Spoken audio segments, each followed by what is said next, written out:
Je crois que Fantasia a changé ma vie. Je viens de m'en rendre compte.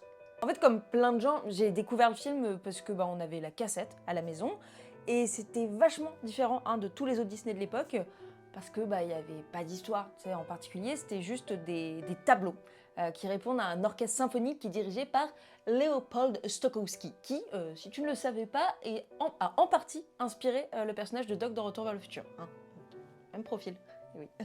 En fait, Walt Disney, il a fait ce film atypique, on peut le dire, parce qu'il voulait rendre la musique classique accessible grâce aux dessins animés.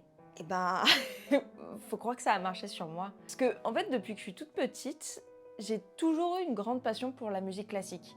Alors que j'ai jamais fait de musique de ma vie, ma famille non plus, franchement mes amis non plus. Et je savais pas trop en fait d'où ça venait. Je sais qu'en partie ça vient de Pierre et le Loup de Prokofiev, que j'ai découvert dans un théâtre quand j'avais 7 ans, puis redécouvert avec le dessin animé de Walt Disney justement, tout se boucle. Mais en fait là, en revoyant Fantasia, en fait j'ai compris. J'ai compris que ça venait de là. Bach, Tchaïkovski avec Casse-Noisette. Et tu sais, les toutes petites fées là, les petites fleurs, c'est trop joli.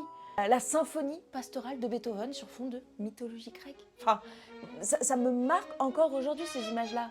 Et attends, et bien sûr, les hippopo-ballerines. Est-ce qu'on peut en parler des hippopo-ballerines? Comment elles sont beaucoup trop classe.